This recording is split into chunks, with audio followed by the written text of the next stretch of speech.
So basically, let's get the background on this here. For years now, you've been a painter as well as a musician. Yeah. When did you start painting then? When I was a kid, I just never stopped. My mom said, "Oh, I like your drawings," and when I was super young, and I was like, "Really?" And she's like, "Yeah, because they got personality." Art, it comes from an unconscious place. It's like so it's somewhat sort of conscious. It's like blending, sort of your right brain and left brain, or conscious mind and unconscious mind. It's a marriage there. My last record's pretty kind of folky in a way, and sort of sensitive. And, I wrote it for you. You did. I mean, Joseph Arthur wrote a breakup record for me. This guy. I don't know if you knew, Joseph said many times that his new CD, The Graduation Ceremony, is a breakup album. Well, it's me. We're revealing that here? Yeah, I thought you said you didn't want to talk about that. Okay. Just gonna put it out there. This is kind of a cathartic moment. This is. You feeling good? You feeling good about the decision? I feel odd about it, if I'm honest. Yeah. Yeah. I'll make it comfortable. I'm a little uncomfortable, but that's because the cameras are rolling. I mean, I don't know. I just wish you would have discussed it with me first. I mean, this is kind of why we broke up, I think. This could be, I just thought... You always used to just do things without discussing them. Yeah. I just thought I was married to my job, and you were, it's weird. Never had time for me. Yeah. A lot of your paintings have ended up as your album artwork. That's true. Yeah.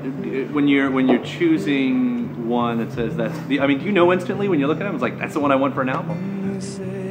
No, the early days it was like a lot of work, and I worked with Zachary Larner, and he helped me do all of them, and we spent as much time working on album covers as we did working on music. So it's interesting though, especially with a musician, and I think maybe even more so you than most musicians. When I look back at my life, it's in pictures, and and I can see this is me in that picture at this age, and this is what I was. But you kind of get to see yourself in albums. Yeah. And now you also have this visual piece that accompanies it. That's also you. It's not just some other photographer. But what's it like actually seeing your life in albums versus just a yearbook? Yeah, it takes nostalgia to the next level. Yeah.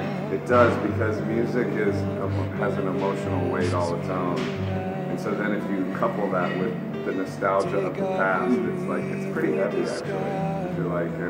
And also, each body of work represents relationships and formations of these unions and this amazing connections with these people that in most cases aren't really necessarily active parts of your life anymore. So it kind of it takes you right into the ultimate question of of life moving on, and makes you go pretty heavy. So consequently, I don't spend that much time listening. You're from Ohio? Akron, Ohio. Ohio. Yeah. When'd you leave the Midwest? When'd you get out? 18. I graduated high school, and 4 days later, I was in Atlanta. Were you ready? Just to get out? Yeah, I was. Ohio. I love Ohio. I love going back. My folks still live there in the same house I grew up in, and I guess we all grew up in. Yeah, and I left. My friends started a band. I was in it. And they were like, "Hey, we're going to Atlanta. Do you want to come?" And I was like, "Yeah."